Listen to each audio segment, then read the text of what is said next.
Welcome back, Chiefs fans. I am down in Mobile, Alabama at the Senior Bowl, but we are doing a remote tonight so that Matt Derrick can tell us what I missed or what I need to know and what you need to know about your Kansas City Chiefs. Welcome to Locked On Chiefs. It's the Locked On Podcast Network, your team every day. From the land of the free and the home of the Chiefs, this is the Locked On Chiefs podcast. Well, folks, it's been a couple of days. You're able to move on, hopefully. The team certainly is. Things will begin to change here real quickly. Matt Derrick from ChiefsDigest.com is with me today because it kind of starts at this point. A lot to go over. There are free agent questions. There are what are they going to do, the draft questions. I'll answer those as we go through the offseason. A lot of just kind of feeling. Like, Matt, how do you feel about where we are with a couple of days reflection after that big loss? Yeah, I think we've certainly have started to see the page start to turn from the 2021 season to the 2022 season. Obviously we got a chance to talk to Andy Reid on Monday, and it was kind of a final post-mortem on the season. Tuesday we talked to Brett Veach, and certainly there was a little bit of wrapping up of 21. But it's really, I think it's, in one Arrowhead Drive right now, they're doing the final exit interviews with the players and the coaches and kind of putting a bow on everything. But right now, I mean, that group is starting to turn the page. I mean, some guys, the coaching staff, some of these, that group will be taking some time off to kind of decompress from the season. Right now, obviously, it's the busy season for the personnel department and for Brett Veach's group. So they're starting to really, even though they've been working on the 22 draft and free agency for months now it's into a new phase. So I think it's definitely still a lot of disappointment, but there's optimism because this group feels like that the future is still bright, even though this season did not end the way that they wanted it to. And as Brett Veach told us on Tuesday, a bad day to have a bad day. And now they're moving on and have to just go on to what's next. And it's funny that you mentioned Veach because you did speak today. And is that generally how you see this too? Just a bad day? I mean, I don't know if there's any other way to look at it. I mean, it was certainly a bad half. It wasn't a bad first half, but we talked about it after the game. That was a rough second half where everything that could go wrong went wrong for that team, offensively and defensively. And the thing is that we've seen it before. It's happened before this season. So, I think that one of the solutions that this team has to look at in the offseason is how do you avoid that? How do you avoid those slumps, even those mini in-game slumps that this team has gotten? And Brett Veach echoed something that we've heard from coaches and a little bit of the players too during the season, that the worst enemy of the Chiefs this season was the Chiefs. That was the one opponent that stopped the Chiefs the most was themselves. And that the answer to how do you stop that? I mean, it's execution. It is certainly game planning. It's game calling. I mean, there's a lot of different pieces and a lot of different ownership for that problem. And that leads to where you're going to start at this point, because leadership in particular is one topic that I think is going to become very, very important, very, very fast. There's leadership on the offensive line. There's leadership on the defense and the secondary and specifics. At this point, with some of the big question marks, how were Veach's comments and how did you take them on guys like Orlando Brown and Tyrann Mathieu? Yeah, I don't think there was any doubt really that, and he pointed out what I think that we've all observed right now, which is that if you look at this roster, not a lot of holes on offense. There's not a lot of key names on the offensive side who are going to be free agents. Honestly, I mean, your biggest free agents are probably of the type of Andrew Wiley and Byron Pringle. I mean, it's the starters are all locked up. It's the defense where there's the questions and decisions to be made. Orlando Brown is obviously the one, offensive question mark, but hearing Veach on Tuesday, I certainly think that the franchise tag is probably a very likely option. They could certainly get something done by March. But I think the expectation would be at this point that you're probably going to see the franchise tag in Orlando Brown, and then that will just kind of kick discussions into the summer. Not just like what happened with Chris Jones a couple of years ago. So I don't think there's anything to worry about there. I still think that Orlando Brown, barring a drastic change, is still part of this team's future, and it's certainly at least for the short term. Big question is, then what do you do on defense? And the interesting thing about Tyrann is that Veach made it very clear that Tyrann Mathieu wants to stay in Kansas City. The Chiefs want him to stay in Kansas City. But there are things that have to happen before that can take place. And one is that the Chiefs have got to get some other things figured out. I mean, one certainly is the salary cap. They don't know what the salary cap's officially going to be yet for the 22 season. They've got plenty of flexibility. I mean, they've got the ability to move some money around with contracts like Patrick Mahomes and Chris Jones to free up salary cap money. But Veach made it pretty clear that they've got some other priorities that they need to address before they get to whether or not Tyrann Mathieu is going to be a part of this team. And very curious to me that both Tyrann and Brett Veach both used the language to say that there were factors in that were beyond the control of both sides. And some of those factors, I mean, for the Chiefs, one is obviously salary cap, but two, it's going to be some of the decisions that they make with other players like Frank Clark and Anthony Hitchens and whether they're going to continue to be a part of this team down the road. So I think it's pretty clear that Orlando Brown is kind of one of the more pressing issues that will probably, like I said, be addressed with the salary cap. They want to do something with Mathieu, but it's not going to be immediate. And there's going to be some other pieces. Melvin Ingram, I mean, certainly got the indication from him that that's not going to be an immediate resolution, that Melvin's probably going to want to test free agency and see what else is out there. But there's certainly going to have a lot more needs on the defensive side of the football, and that's where it's going to be active this year, both probably in the draft and free agency. I'm looking forward to that, and we need to talk some of those specifics about how they take those steps to get things lined up for the Tyrann Mathieu contract, or if they can be aligned to the point to get there. But if you want to make a bet on this Super Bowl or anything else, you need to check out BetOnline. They have you covered for all the props, odds, lines, and everything that you need to get big on this Super Bowl, the big game of the year. It's just a few days away. And the best at betonline.net remains the best spot for all of your bets, for all your sports. They also have podcasts and news this season, so you can get it all in one place. It's not just football, it's all the other things. March Madness is coming. It's about the only other one that I'm interested in. Don't wait and take advantage of all the amazing options that you have available for the 2022 season. Bet online, where the game starts. Now, Matt, you mentioned two of the guys, and I was gonna go flat there for it. At this point, after what we've seen, production-wise, down the stretch, I do feel there was an elevation. You mentioned Melvin Ingram, the fact that he will test free agency, but I have to think that there is not only interest on Melvin's part to return, but that interest seems sincere from the team as well. Do you see that as being true?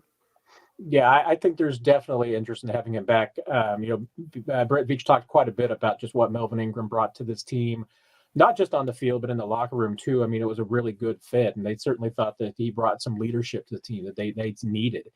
And obviously, his addition led them to really get back and having Chris Jones do what he was good at.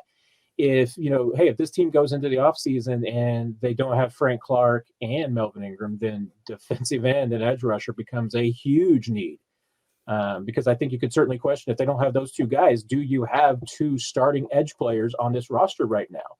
And I'm not sure that you could make that case. The Chiefs have some depth there that got challenged with injuries at time this year, but nothing proven. I mean, they've got some guys, that have been around, but nobody had stepped up and taken that mantle yet. So, a couple of big decisions there. And if nothing comes to, if both those guys are not on the team in 2022, you're probably looking at a couple of new pieces there. Mm-hmm. I think we can also give props to a guy that I thought played a couple of nice games here in the postseason. Didn't get a ton of reps, but Mike Dana is a guy that, yes, you saw some flashes from him. I can feel fans already wanting to go there. Is he a starting level player in this league? I don't think he's there yet. I think he is best in relief, where the number of snaps are kept low so that he can be as explosive as he possibly can. I thought we saw that this postseason, and that was a bit of a progression for me. He would be probably, I think, an option to be the third defensive end on this team. Does that ring true with you, or do you think that they need more depth than that in terms of should Mike Dana be the fourth? Yeah, I think Dan has made a case that he could certainly be the number 3 on this team, but you're right. I mean, we haven't seen him put together a complete game. We've seen him play very well in small stretches, and probably once again, I mean, he's a better suited for specific matchups and specific situations. I thought pretty effective against the run at times, but and it's just that he hasn't always been a consistent edge rusher. And honestly, I mean, that was kind of what he was coming out of college too. I mean, he has kind of been what he was. We haven't seen him take that next step to the next level to be a proven starter in this league. I mean, he's at this point kind of proven himself to be a number 3 or number 4 at that spot. So, I mean, unless he takes a big leap, I think it's a big just a wish at this point if you're projecting him as a starter next year. Yeah. On the flip side, that brings us to, the number 1 defensive end on this roster. I don't think there's any way that Frank Clark can survive another season at this contract. The team certainly can't allow that. At the end of the day, it comes down to me. Can they reach an agreement? Would they want him back at a reduced salary if he's willing to take that? What's your gut instinct tell you? Yeah, I think it's really interesting because I think that Frank Clark is certainly very happy in Kansas City. I don't think there's any doubt about that. And he told us after the game on Sunday that he wants to stay in Kansas City. He feels like the Kansas City is home. But right now he has a $26.3 million cap hit for next year, and that's just with the production. It's not sustainable. I mean, you're not getting that kind of production out of him, and the Chiefs can save $14 million against the cap by parting ways with him. Is there a in-between solution where you get that number down and you can keep Frank Clark? Yeah, I mean, I think there's a possibility of that, particularly if Frank, I think, realizes his circumstances. I don't know that the market out there is going to be very strong for Frank, since he's still dealing with some off-the-field issues. And I don't know that there's a team out there that would be really, willing to give him even, a strong prove-it deal. I mean, it still may be that the most money available to him is staying in Kansas City, and certainly in a defense that he's comfortable in and has been productive, but just once again, not $26.3 million against the cap productive. So I certainly still think that there's a possible place in Kansas City for Frank Clark, but there's certainly going to have to be some movement on the numbers. So the question becomes for Frank Clark, yes, he is your starter at this point, but even on a $10 million or even an $8 million contract, the question for me becomes is, at that salary level and given your experience, what we've seen has been regression, not progression for Frank Clark. Can you really afford to make him, even at a reduced salary of that level, the primary pass rusher on the team? Or is it just time to move on, get younger, and quite frankly, get speedier at the edge position?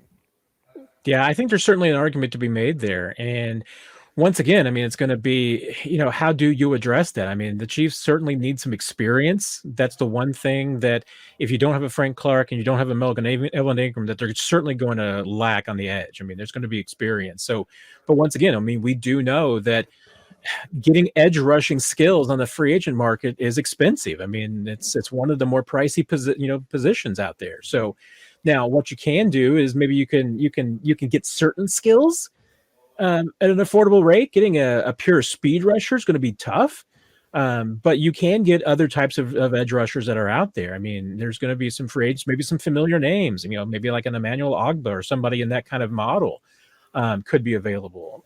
Certainly the draft is an option, but where the Chiefs are drafting isn't going to necessarily be a slam dunk prospect unless you really mine for some gold. So there's not a really easy answer there to me for that question. I mean, and the Chiefs are going to be in that spot in a couple of positions because remember, right now that they at least have one of their top edge rushers under contract.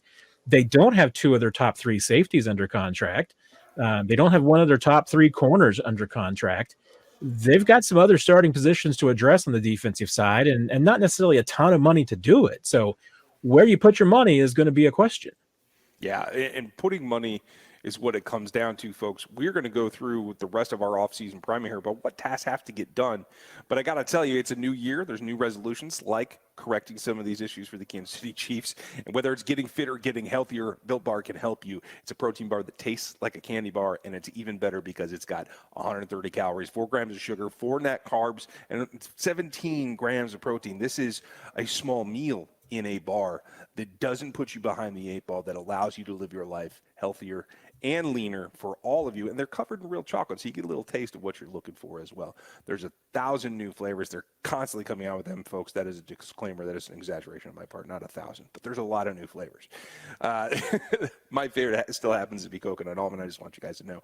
All you got to do to experience for yourself is go to built.com. Use the promo code LOCKED15 for 15% off of your order. The promo code is LOCKED15 for 15% off of built.com and all their wonderful Built bars. Building is what we have to talk about, Matt, because like you just mentioned, and that's why I wanted to jump to this, because it's one thing to have the front. You have some questions here now at DB.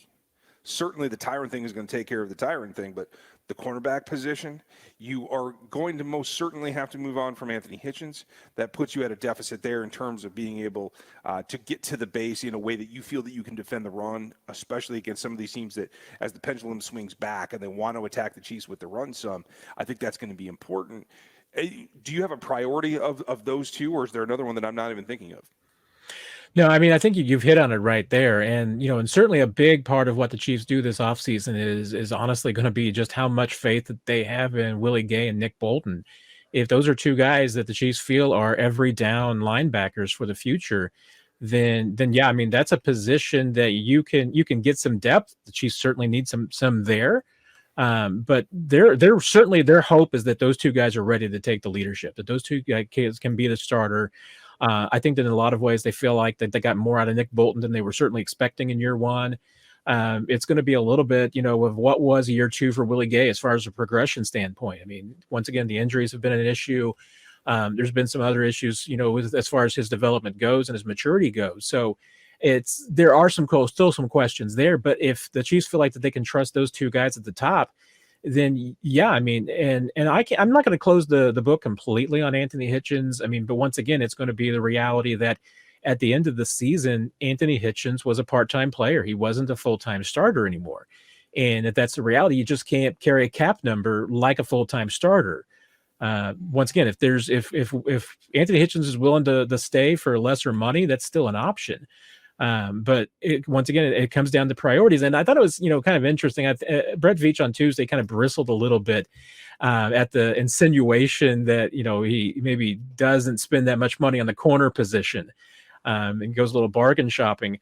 Honestly, I mean, some of that has been just that the Chiefs have been willing to pay at the corner spot, but they haven't been willing to pay for what it took to get the guys they wanted, because they really honestly felt that in the free agency the last couple of seasons, the guys that they targeted went well over the price that they were willing to spend.